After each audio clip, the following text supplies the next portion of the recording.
এই মুহূর্তে বিশ্ব এমন এক সংকটের মুখে দাঁড়িয়েছে। যুক্তরাষ্ট্র ও ইসরায়েল একসাথে ইরানের ওপর বিশাল হামলা চালিয়েছে। ইরানের সর্বোচ্চ নেতা আয়াতুল্লাহ আলী খামেনি নিহত হয়েছেন এবং মধ্যপ্রাচ্য এখন আগুনে ধরা পড়েছে।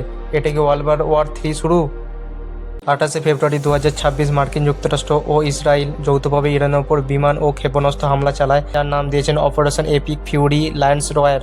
এই হামলায় লক্ষ্যবস্তু ছিল ইরানের সামরিক ঘাঁটি, ক্ষেপণাস্ত্র স্থাপন, নিরাপত্তার কমান্ডো সেন্টার, শীর্ষ রাজনৈতিক ও সামরিক নেতা। ইরানের সর্বোচ্চ নেতা আয়াতুল্লাহ আলী খামেনেরই মৃত্যু খবর নিশ্চিত করা হয়েছে। ইরান পাল্টা হামলা চালিয়েছে। ইসরায়েল মার্কিন ঘাঁটি, ইউনাইটেড আরব এমিরেটস ক্ষেপণাস্ত্র ও ড্রোন হামলা চালায়। এতে কিছু মার্কিন সেনাও হতাহত হয়েছে বলে খবর এসেছে। সংঘাত এখন শুধু একটি দেশে সীমাবদ্ধ নেই। ইরাক, সিরিয়া উপসাগরীয় অঞ্চল জুড়েও উত্তেজনা বাড়ছে। এই অঞ্চল দিয়েই বিশ্বের বড় বড় অংশের জ্বালানি সরবরাহ করা হয়। বিশ্বের তেলের প্রায় 20% স্ট্রেট অফ হরমুজ দিয়ে যায়। এই সরু জলপথ বিশ্বের সবচেয়ে গুরুত্বপূর্ণ তেল ও এলএনজি ট্রানজিট রুট।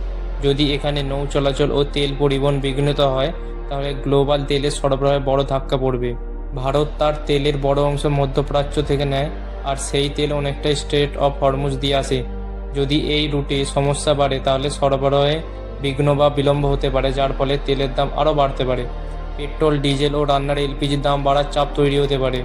বর্তমান সরবরাহ সম্পূর্ণ বন্ধ হয়নি, তবে রুটে অনেক জাহাজ এখান দিয়ে ঝুঁকি ও বিলম্বের কারণে থেমে গেছে। কিন্তু এটি বিশ্বজুড়ে শক্তি ও অর্থনীতিতে বড় ধাক্কা দিচ্ছে। বিশেষ করে তেল সরবরাহের জন্য মূল রুটগুলি ঝুঁকি তৈরি হচ্ছে, যা ভারতের মতো বড় তেল নির্ভর দেশের জন্য সমস্যা তৈরি করতে পারে।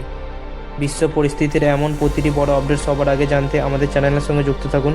ভিডিওটি তথ্যবহুল মনে হলে লাইক ও সাবস্ক্রাইব করুন। আপনার বিশ্লেষণ ও মতামত কমেন্টে লিখে জানান।